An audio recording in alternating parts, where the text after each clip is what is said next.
Hello guys, welcome back to my YouTube channel. आज हम एक टॉपिक के ऊपर बात कर रहे हैं जो अभी का दिन में बहुत कॉमन हो गया है, द ले ऑफ और एम्प्लॉय को अनएक्सपेक्टेडली काम से निकाल देना। अभी ये तो हो गया कॉमन चीज, क्योंकि आईटी इंडस्ट्री हो गया यार, कोई भी प्राइवेट सेक्टर हो गया कि इंडिया में जॉब सिक्योरिटी नहीं है। अभी मेरे आपसे 3 क्वेश्चन है, सिस्टम को हो गया या आपको हो गया या कंपनी को हो गया। मेरा 3 क्वेश्चन है, ये 3 क्वेश्चन का आंसर अगर पता चलेगा तो मैं भी सोच के हैरान हो गया, एक कंपनी में एम्प्लॉई थे या एक ज्यादा है। अभी आप देख सकते हो, कंपनी अपने हिसाब से एम्प्लॉय को हायर कर रहा है और अपने हिसाब से कंपनी एम्प्लॉय को टर्मिनेट भी कर रहा है। अभी मेरा सवाल ये है कि क्या एआई सच्ची में जॉब रिप्लेस कर रहा है या एक कंपनी का कॉस्ट कटिंग का तरीका है। और मेरा दूसरा सवाल है, क्या कोई लॉस या कोई हमारा लेबर एक्ट इसके खिलाफ नहीं है? इतना ले ऑफ हो रहा है, इतना सब हो रहा है, इसके खिलाफ नहीं है या लॉ कुछ भी नहीं कर सकता है कि एम्प्लॉय को। और मेरा थर्ड क्वेश्चन है, अगर जॉब से निकालना ही है तो उनको हायर करके बेंच में रख के क्यों निकाल रहे हैं? क्या इसमें कुछ लॉजिक्स है? चलिए एक एक के साथ हम लोग देखते हैं क्या है, क्या कंपनी क्या थिंक करती है और क्या एम्प्लॉय थिंक करता है। देखिए अभी क्या, पहले हमारा क्वेश्चन है, क्या एआई सच्ची में जॉब को रिप्लेस कर रहा है? अभी हम लोग पहले देखेंगे। देखिए, जितना एआई जो कंपनी बोल रहा है उतना तो जॉब को रिप्लेस नहीं हो रहा है। कंपनी तो सरासर झूठ बोल रही। अभी एआई से हमने इतने लोगों को निकाला, एआई से हमने उतने लोगों को निकाला। अभी अब गूगल करेंगे या कुछ भी करेंगे तो किसी के पास प्रॉपर डेटा नहीं है कि एआई के वजह से कितना जॉब को रिप्लेस करवा दिया और कितना जॉब को उन्होंने एआई से रिप्लेस करवाए। कुछ भी नहीं, कुछ भी डेटा नहीं है। बस कंपनी ने बोल दिया कि हाँ बाबा, हमने एआई से 100 लोगों को निकाल दिया तो निकाल दिया। कंपनी के पास या नहीं तो गवर्नमेंट के पास ये रिकॉर्ड नहीं है कि 100 लोगों को जो जॉब से निकाला, अरे उसका तो कोई तो एआई जो ये किया होगा, एआई उसका जगह तो एआई लिया होगा, उसका डेटा नहीं, क्यों निकाला वो भी नहीं। अभी ओके, अभी आप सोच रहे होंगे अगर एआई से रिप्लेस नहीं किया है तो कंपनी ऐसा क्यों कर रहा है? सिंपल सा एक लॉजिक से देखिए, कंपनी का स्ट्रेटेजी क्या है।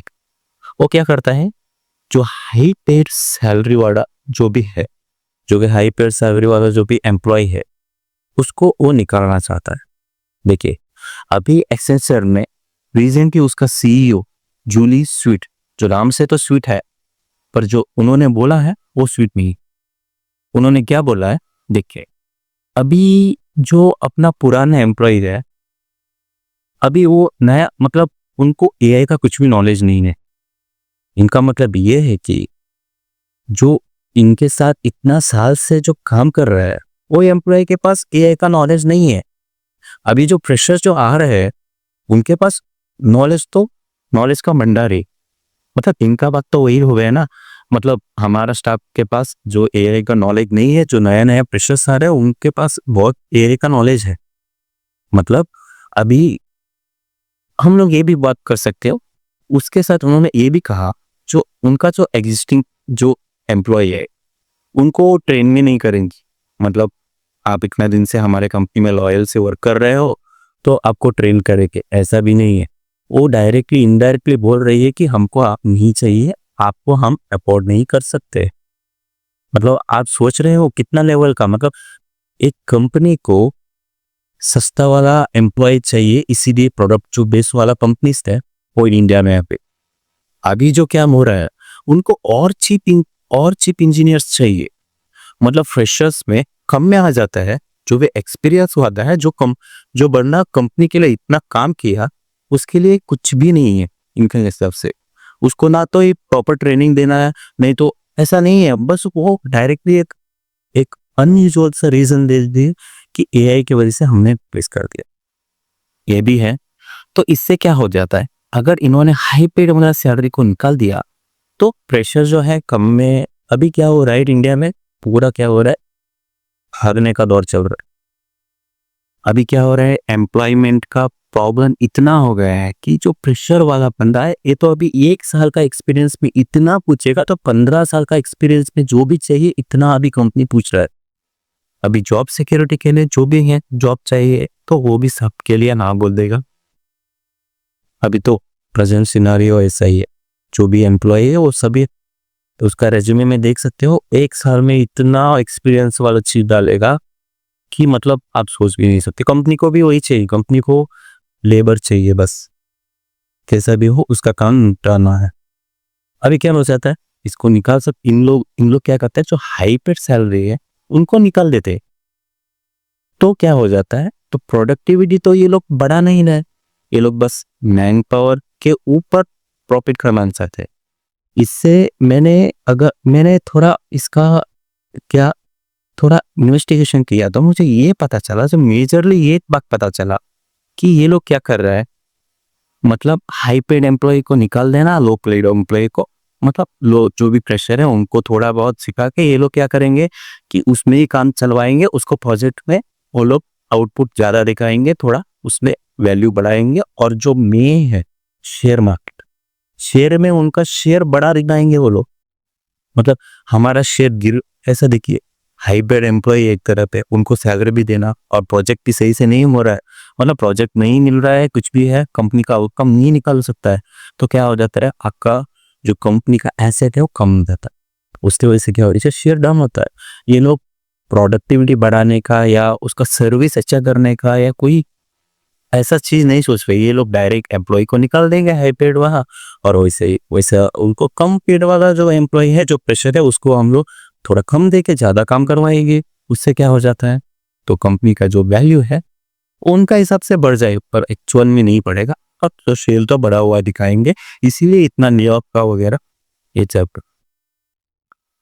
मेरा सेकंड क्वेश्चन है, अभी सेकंड क्वेश्चन की तरफ आ रही, मेरा ये क्वेश्चन है कि अगर एक एम्प्लॉय को हायर करके उसको बेंच पे रख के उसको निकाला क्यों है, तो ये समझ में नहीं आया। एक एम्प्लॉय को आप ले लेते हो और उसको प्रोजेक्ट कुछ नहीं देते हो, और उसको कुछ 2-3 महीने के लिए रख देते हो और बाद में निकाल देते हो, कुछ टेस्टर्स वगैरह करके निकाल देते हो, ऐसा थे। अगर निकालना ही नहीं है तो आपने हायर क्यों किया? देखिए, ये मेरा क्वेश्चन है, कंपनी क्या सोचता है, कंपनी के पास प्रोजेक्ट नहीं रहता है। अभी देखिए, अब नया नया प्रोजेक्ट कुछ आ जाता है तो ये लोग क्या कर देते हैं, हायर कर देते लोगों। अभी एक एम्प्लॉय को हायर करती है, कल को अगर वो प्रोजेक्ट मिल भी जाता है तो वो बोल सकता है मेरे पास 200 या 300 लोगों का रिसोर्स है, तो पहले ही मैंने रेडी करके रखा है। अगर वो प्रोजेक्ट मिला तो, अगर नहीं मिला तो क्या होगा? अगर मिला तो प्रोजेक्ट ये लोगों ने जो पहले ही एडवांस जो एम्प्लॉय को हायर करके जो बेच पे रखा है, तो मिला तो ये लोग वो क्या कर देंगे, वो प्रोजेक्ट में डिप्लॉय कर देंगे। अगर नहीं मिला तो सिचुएशन आ रहा, ये लोग क्या करेंगे, नहीं मिला तो एक उनका सिंपल कट है, एचआर बोलेगा कि नहीं नहीं प्रोजेक्ट आने वाला है, बेचारे को एम्प्लॉय को बेच पे बिठाए। अभी एम्प्लॉय ऐसा एक कठपुतली हो गया है कि उसको दूसरे कंपनी स्विच भी नहीं कर सकता, जो प्रेजेंट वाला है वो प्रोजेक्ट के लिए वेट करता ही रहेगा। क्यों? देखिए, अगर दूसरा कंपनी को स्विच करेगा तो 3 महीने का गैप तो वो एचआर को बताना पड़ेगा, क्यों गैप हुआ, कुछ तो रीजन होगा। तो आपका रेज्यूमे में 3 साल का क्यों गैप है, सॉरी 3 साल का नहीं, 3 महीने का क्यों गैप है, ऐसा पूछेगा ही नहीं। तो अभी वो एम्प्लॉय इसके ऊपर रहता है कि हाँ बाबा, मुझे कल को एक प्रोजेक्ट आएगा और मैं उसके ऊपर बैठ जाऊंगा, पर ऐसा नहीं होता। अगर आपको प्रोजेक्ट मिला तो आपको उसमें डिप्लॉय किया करता है, अगर नहीं मिला तो कंपनी का अलग स्ट्रेटेजी है। कंपनी सिंपल सा आपको 2-3 महीने के बाद एक टेस्ट रखेगी, और वो टेस्ट भी ऐसा ही रहता है कि वो बहुत डिफिकल्टी रख देता है, क्योंकि उसको तो उसका एजेंडा है कि आपको निकालना ही नहीं, ऐसे भी करते हैं। तो वो क्या कर देता है, थोड़ा डिफिकल्टी रख देता है, तो आपको निकाल ही देता है। तो एग्जाम में आपका पास हो गए तो आप इन है, नहीं तो आउट है। तो मेरा क्वेश्चन ये है क्या ये टेस्टर भी क्यों कर होता है वो भी मैं आपको बता दूंगा, क्योंकि आगे का जो मेरा क्वेश्चन है उसी में ही आंसर है इसका। तो अभी देखिए, सिंपल सा बात है, आपने हायर किया, हाई लेवल पे इंटरव्यू किया, तो लिया, वो एम्प्लॉय को लिया, बेचारे को 3 महीने तक आप बेंच पे रखा और बाद में टर्मिनेशन दे दिया। ऐसा करना है तो लेना ही क्यों था? मतलब वो एक प्यारा रहा, मतलब आपके प्रोजेक्ट के लिए प्यारा है। कल अगर क्लाइंट पूछेगा तो तुम्हारे पास कितना रिसोर्स है, तो दिखाने के लिए एम्प्लॉय आपको चाहिए, ना कि आपको उसको हायर करना है। तो अभी मेरा तीसरा क्वेश्चन है, क्या इंडिया में ऐसा लॉ नहीं है, इतना भी मास ले ऑफ हो रहा है, इतना एम्प्लॉय को निकाल रहा है, तो ऐसा कोई भी ऐसा एक मतलब सिस्टम नहीं है जो इन लोग का जो भी एम्प्लॉय के ऊपर जो अभी जो हो रहा है उसको रोक नहीं सकता? देखिए, अभी मेरा फिलहाल में अभी तो मैंने ये लॉ रिसर्च किया, तो मुझे एक किला गिरे ये मिला। हमारा जो एक्ट है इस एमपी में, देखिए अभी एक्ट जो एक्ट है, अभी हमारा जो लॉस है, सॉरी एक्ट नहीं है, जो जो भी लॉस है, जो लॉ है इंडस्ट्रियल डिस्प्यूट एक्ट 1947, ये जो एक एक्ट है इसमें दो मतलब एक्ट के अंदर कब एक्ट आता है, एक है वॉलंटरी एग्जिस्ट और एक है इंडिविजुअल परफॉर्मेंस बेस्ड एग्जिस्ट। देखिए, लॉ बनाया हुआ है एम्प्लॉय का सेफ्टी के, और हमारा जो कंपनी से उसी का फायदा उठा रहा है। अभी सिंपल सा बात है, देखिए वॉलंटरी एग्जिस्ट, अभी क्या हो जाता है इसमें, वॉलंटरी एग्जिस्ट में ये लॉ में क्या हो जाता है, एक क्या रहता है, एक एम्प्लॉय अपने खुशी से एक कंपनी छोड़ सकता है और उसको दूसरा स्विच करना है, कुछ भी करना है, उसके वजह से वो कंपनी छोड़ सकता है, उसका फॉर्मेलिटी सब कंप्लीट करके। अभी क्या हो रहा है, अभी आईटी इंडस्ट्री में ऐसा हो रहा है कि एम्प्लॉय को हैरास किया जा रहा है कि तुम रिजाइन दे दो, नहीं तो ऐसा एचआर का कुछ भी जो प्रेशराइज कर रहा है एम्प्लॉय को, उसका मर्जी नहीं रहता छोड़ने का, तो उसको हैरास कर दे रहा है।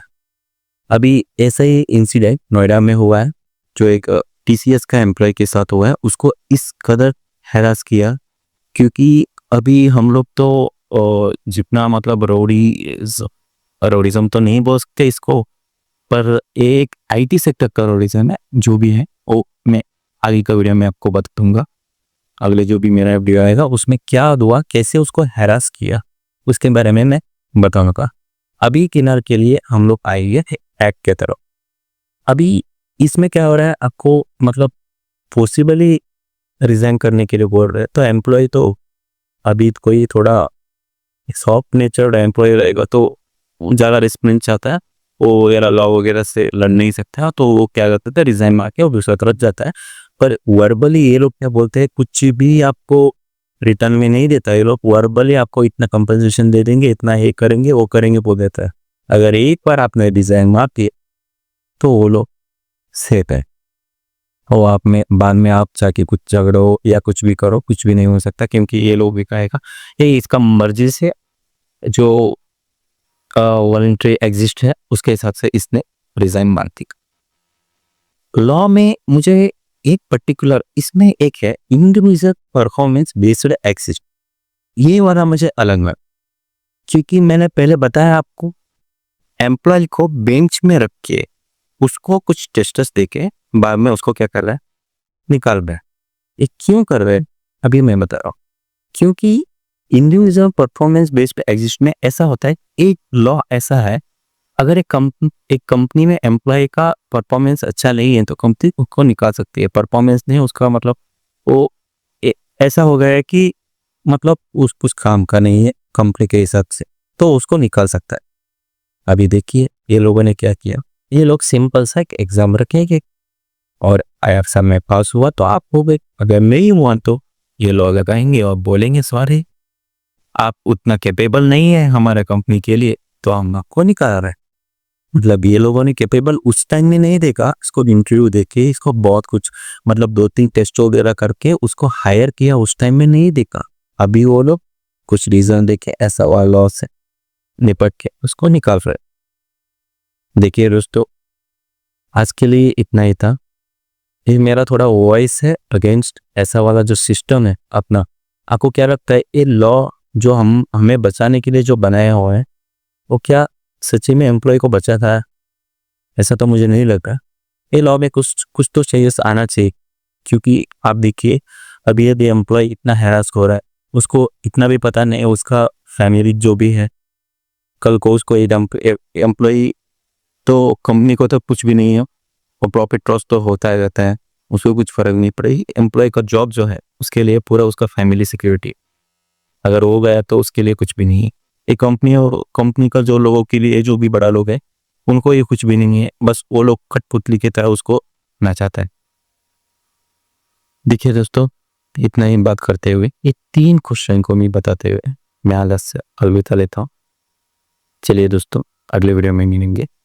थोड़ा ये मेरा पहला वीडियो है, थोड़ा बहुत तो ऊपर नीचे बात हुआ होगा, सो प्लीज़ जो भी मेरा अगले वीडियो में है मैं मेरा जो भी है पूरा डेवलपमेंट कर लूँगा, जो भी मेरा बातें वगैरह है। सो चलिए दोस्तों, जय हिंद।